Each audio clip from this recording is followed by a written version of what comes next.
Can you imagine you heard the voice of God speaking directly to you? Imagine, close your eyes. Imagine God comes to you and speaks to you in his voice, and he says, "Hey, I'm God. Let's tango together." And never get distracted by any other false gods or any other temptations in life. You know, that's exactly what happened at Mount Sinai. Every person present there heard God's voice. It was the actual voice of the Almighty God booming with the first two of the Ten Commandments. They heard, "I am your God. You shall not worship any other deities." Period. The experience was so powerful for the people to hear that many simply passed out. They pleaded with Moses, "Please, Moses, you give us the Ten Commandments. It's too much to hear the voice directly from God." And so it was that Moses gave the Ten Commandments to the Jewish people as an everlasting covenant. Friends, what follows is a bit surprising. One would expect for Moses to teach the Jewish people how to pray, how to learn, how to connect to God through creating a spiritual experience with God. But you know what happened? Right after Mount Sinai comes this week's Torah portion. It's called Mishpatim. And then most of the Torah portion deals with civil laws of life, how to be a mensch, how to be honest, etc. Now, in the wake of the most awesome divine revelation at Sinai, which we documented in last week's Torah portion, Jethro, it was time to bring the Jewish people the teachings of the Torah, to live by them, to incorporate them into daily life, personally, professionally, communally, socially, and legally. And at the outset of this process, the Torah makes it clear that its teachings are much more than a dogma. It's a way of life. Judaism elevates and legislates way more than the synagogue, encompassing everything who we are and everything we do.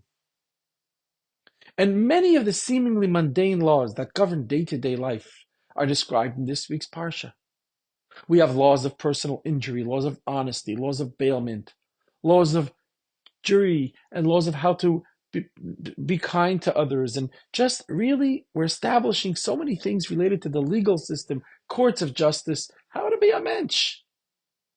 We also have some sampling of laws of kosher and laws of festivals, but a majority of the portion is about civil laws, mishpatim. Why? Because when one abides all of these civil laws in the day-to-day living, the mundane laws of life, that's where we truly connect to God. One of the interesting laws featured in this week's Torah portion is the laws of a thief. It says like this: if one steals and he denies under oath that he has stolen, he must pay double. He repays what he stole, if he's caught, to compensate the victim for his loss, and then he actually has to pay an equal sum as a fine for his wrongdoing. That means he pays double of what he stole. But this takes a very interesting turn if somebody steals an ox or a lamb. The Torah says if someone steals an ox or a lamb, and then he slaughters it, and he sells the meat to someone else, and then they catch him, he doesn't pay double of the animal's value. He actually has to pay 4 or 5 times the value of the animal. It says if he stole a lamb, he has to pay 4 times. If he stole an ox, he has to pay 5 times. The commentaries explain the reason that the lamb and the ox are singled out for a larger fine, because in the olden days, the theft of an ox and a sheep was actually common. And to increase its deterrence, they made a greater consequence that people shouldn't steal it. Okay, that makes sense. But why the difference? Why the 4 times you have to pay if you steal a lamb and 5 times the value if it's a bull? I mean, why does the thief get like a 20% discount just because he decided to steal one and not the other? So actually, the great commentary, Rashi, tells us, he asks this question too. And he answers it by citing a fascinating teaching from the Midrash. Rashi says like this: there was a great man, his name was Rabbi Yohanan ben Zakkai. And it said, Rabbi Yohanan ben Zakkai said, God was considerate of a human being's dignity. So in the case of the bull, when one steals a bull, he can walk it on his own feet. I mean, the thief wasn't disgraced. He didn't have to carry the bull on his shoulder. It's big. So he pays 5-fold. It was such a significant thing that he stole 5 times as much. But if someone steals a lamb, he has to carry the lamb on his shoulder. He only has to pay 4 times. Why? Because he was disgraced by having to carry the lamb. So stealing a lamb is different than stealing a bull. Because a bull carries its own weight. It can follow you, except for the fact, but the animal is somebody else's, and you're a thief. So since it's not an ordinary transaction, you stole it, you pay 5 times. But if you steal a lamb, it's unpleasant, degrading. A thief has to move quickly because the lambs are slow. A thief can't wait for the lamb to follow his lead. He must pick up the lamb, put him on his shoulder, and he has to run. And as he's sweating, and he's panting, and he's schlepping the lamb over his shoulder, the whole neighborhood, everybody sees this very strange, embarrassing, humiliating sight. I mean, it's bad enough the thief is a thief, and now he's a bumbling, stumbling thief with a lamb draped on his neck. So in recognition of this extra humiliation, the Torah said, okay, you know what, thief? We'll credit you on the lamb. You're only going to have to pay 4 times the animal's value instead of 5. I mean, come on, guys. Friends, his answer seems to raise so many more questions than what the answer is. I mean, why is the Torah obsessing over the dignity of thieves? Why can't we just remind the guy, nobody made you steal? And if you didn't steal, you wouldn't have to carry the lamb. I mean, think of it. Since when do we, as people, sympathize with a thief upon fleeing a crime scene, who may rip his clothing on a rusty fence, and then he complains about having to walk around with a hole in his clothes? I mean, even more. In the grand scheme of things, how big of a deal do you think this thief's humiliation is carrying a lamb in public? I mean, after all, this is somebody who's most probably done far more damage to his reputation than merely looking like a schlepper carrying a lamb on his shoulder. I mean, this man already has demonstrated to the whole world that he is a thief. He's a liar. Public humiliation of the worst kind. And that was by his own choosing. So evidently, I mean, this isn't really, we think that he doesn't really care much about his reputation, his image. I mean, how concerned do you think such a person would be about his reputation, how people think about him? I mean, do you really think a thief cares about looking like a schlepper because he has to carry a lamb over his shoulder? So when we have a question like this, we need to look into the teachings of Chassidus. And the Rebbe, who was a very bright man, a leader who understood, and he demonstrated what it means to be concerned with human dignity. And the Rebbe explained this matter by looking at the first words of the Rashi. And he talks about it in the Likutei Sichos, that's the set of books right in back of me in volume 16. And the Rebbe says, such a beautiful teaching. He says the key is the identity of the sage whose name of teaching appears in Rashi.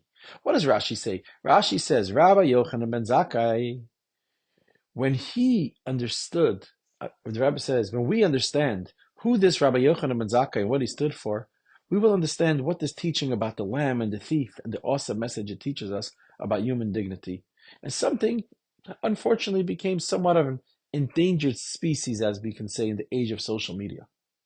Who is this man, Rabbi Yochanan ben Zakkai? It says Rabbi Yochanan ben Zakkai was one of the greatest leaders in Jewish history. Even in his time, when it was an era of many great scholars of the Mishnah, who wrote the Mishnah, whose teachings are studied through this very day, Rabbi Yochanan ben Zakkai uniquely stood out as a giant of a scholar.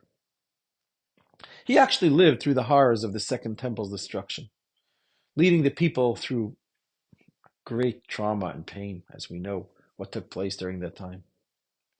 It was this great man, even as Jerusalem was burning, he had a vision.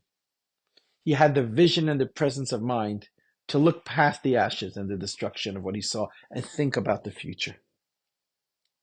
He was the one who arranged for the Sanhedrin, which is the Jewish Supreme Court, and the big yeshiva, to actually move to the town of Yavne, which was outside of Jerusalem, so that the Torah study and that Judaism itself could survive and thrive despite the destruction of the Holy Temple, Jerusalem.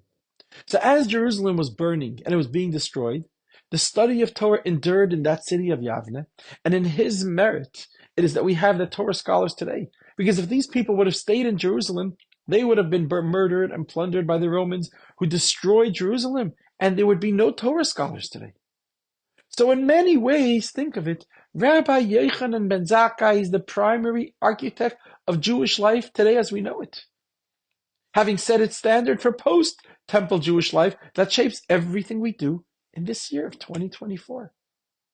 And indeed, his stature was so great that you know how they refer to him? Not just Rabbi Yochanan ben Zakkai, Rabban Yochanan ben Zakkai, which is a title that was reserved exclusively for members of the descendants of Hillel, who those are the people who headed the rabbinical court for many centuries. And Rabbi Yochanan ben Zakkai was not a member of that family, but he was accorded that title nonetheless of Rabban Yochanan ben Zakkai. Yet despite him being this great man with great stature, the Talmud tells us something remarkable about him in Tractate Brachos, page 17. It says like this: Rabbi Yochanan ben Zakkai greeted every person he saw first, even if it was a Jew or a Gentile. The first thing he did, he said, "Good morning, how are you?" Now remember, this is the leader, the Rebbe of his generation. And we can assume that when he was walking in the street, he never walked alone. He had an entourage with people that escorted him with great honor. But wherever he went, he made sure to pay attention to every person, even the idlest of the idlers loitering in the alleyway.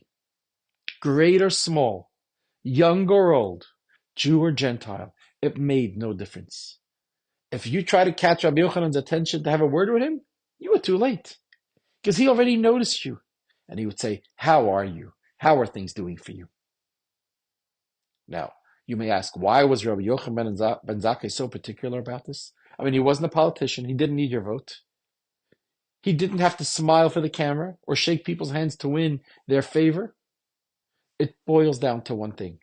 It boils down to basic human dignity and respect for human life. The feeling that he or she is worth something is the most valuable and invaluable thing you can give to another person. You're rushing to work in the morning with a cup of coffee in your hand. And you might be feeling a little blah. You might, about seeing other people. You're not in the mood of seeing some people that day. And, you're not really looking forward to go to the office. And suddenly you pass Rabbi Yochanan ben Zakkai himself. And while you're feeling a bit down, the leader of the Jewish people notices you. He smiles. He stops. He says hello. He says good morning. It gives you a life-elevating boost. I mean, it changes your whole day. And ultimately, your whole life.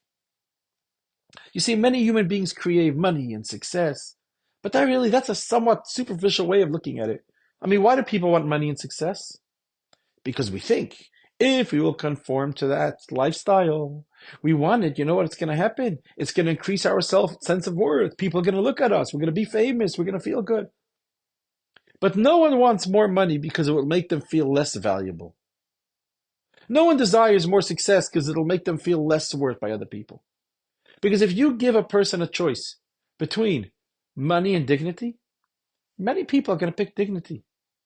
And you know something? Those who pick money, it's all likelihood for the dignity they believe that money will buy. So to give another person dignity is to give them life. But to strip someone of their dignity, God forbid, is to strip them of their life. Friends, Rabbi Yochanan ben Zakkai teaches us to take this even a step further. When he said hello, and when he said good morning, and when he said how are you to every single human being that he passed by or came by his way, no matter how rich or poor or wise or foolish, he taught us there's no such a thing as a small honor. These gestures may seem unimportant, but to the person in need of a boost of confidence, they are everything. On the flip side, Rabbi Yochanan ben Zakkai also taught us that there's no such a thing as a minor embarrassment. And for this reason, the Torah lessens the punishment for stealing a lamb as opposed to stealing a bull. We don't say, "Oh, big deal. A guy looked like a fool because he carried a sheep on his shoulder while running down the street." Those moments of embarrassment, no matter how silly they may objectively be, are unbearable to the person experiencing it with their cheeks burning in shame. So Rabbi Yochanan ben Zakkai taught us this important point, that there is no such a thing as a person who has lost all sense of dignity. True, the Torah is talking about a thief who made some poor decisions in life. But when an individual has given up on his own dignity, don't say, why should I worry about it? But does not the one who has little to no self-worth need the most dignity of all? Think of it. That guy's a thief, he has no self-worth. So Rabbi Yochanan ben Zakkai says, no matter what a person does, no matter how much shame he's already caused to be brought on himself by his own actions, he still cares deeply of how about others think and talk about him. Because deep inside of every human being lies the soul of God. And when nobody else is looking, the tough guy's demeanor goes away. And one feels consuming shame about having reached this state. For such shame to be confirmed by others is unbearable. And Rabbi Yochanan says that even this seemingly insignificant humiliation of carrying a lamb, and even by a person who seemingly has lost all of a sense of his own dignity, it's a tragedy that we must factor it when it comes to fixing this individual sentencing's hearing. The Torah says that by this person's additional humiliation suffered by carrying a lamb on his shoulder, he already suffered part of his punishment. So we detract some of the fine imposed upon him. And that's why he only pays 4 times instead of 5. Friends, if any one of you have ever merited to see a video or in real life the Rebbe pray, you would know the Rebbe always looked into the prayer book, especially not only when he was saying the words, even during the repetition of the Amidah, he would follow along every word that was recited by the cantor. I remember during my young adult years, one day it was during the afternoon service, and many noticed that the Rebbe wasn't looking inside his prayer book as usual. He was looking around on the congregation, and everyone wondered why. And this happened several times over the next few days, and eventually they figured out why. It turns out that there was a yeshiva student whose name was Shimon, was visiting from Israel. Sadly, this young man Shimon, he suffered a condition that caused him to lose his eyesight, and it caused his face to be deformed. And many people, I remember this man, it just felt uncomfortable in his presence, the way he looked, and they would avoid his gaze. They wouldn't look at him. And many avoided, unfortunately, standing near him. So to avoid causing him any possible discomfort during the repetition of the Chazan's Amidah, when the cantor would pray, and usually during that time, since people are just listening to the cantor, they look around the room instead of looking into the prayer book. Those few days, the Rebbe didn't look into the prayer book. He looked around, so Shimon shouldn't think that the Rebbe is avoiding his gaze, and that's why he's looking in the prayer book. Friend, think about it. If the Rebbe had looked into the prayer as usual, would Shimon have been bothered? He knew the Rebbe always looked inside. Surely this guy Shimon was used to avoiding his gaze. And he could understand that a Rebbe might be looking into the siddur for the sake of simply looking into the siddur. The Rebbe's not looking into the siddur not to look at him. And beyond, Shimon was also blind. Would he even know if the Rebbe's even looking at him or not? But friend, that's the point. Just to avoid any chance of making someone uncomfortable, no matter how remote, no matter how seemingly insignificant that discomfort might seem, there's no such a thing as a small embarrassment. And there's no such a thing as a person who has lost his sense of his own human dignity. And that's why the Rebbe looked around, so it should look like he shouldn't be hurt his own feelings. Friends, it may happen at times that we think we can take, it happens, we're human, we have a liberty to say certain things to others. And sometimes you might make a little remark, a little gesture, just a minor infraction. You think, it's just a joke. Come on, that guy has thick skin, no big deal. And after you do that, suddenly their friend, whoever it may be, gets upset. And you say, he says, how could you do this to me? How could you say such comments about my life? How do you share such private information about me to others? And so on and so forth. And what happens at that point? Immediately, our defense systems go off. Hey, we say, cool it. I didn't tell the whole world. I only told one person. It was a minor thing, and everyone does it anyways. Come on, it was just a joke. Who cares? Why are you making such a big deal about it? I mean, since when are you so sensitive? I don't know if that ever happened to you, but it could happen. And friends, this is a very easy trap to fall into. What does the Torah teach us? The Torah teaches us, we learn from this week's portion, the civil laws. We must walk around respectfully no matter when, no matter what, no matter who. And you know what? The litmus test is not how sensitive another person is or how severe the shame our behavior might cause. You know what the litmus test is? If it might detract in any way from someone else's dignity, what gives me the right to do it at all? Because we are here to help each other, to bolster each other, not to get cheap laughs at the expense of others, no matter how benign you may feel. Friends, there are so many people during these challenging days who are simply waiting to be asked, how are you? Waiting to be shown that they are worth our attention and our time. And sometimes these are people who strip themselves of their dignity by their own actions, yes. Sometimes these are people who simply haven't been shown that they matter. And sometimes it may be those who are closest to us, who, when we don't see, are agonizing for hours over something that we or someone else has wittingly or unwittingly said or done to them.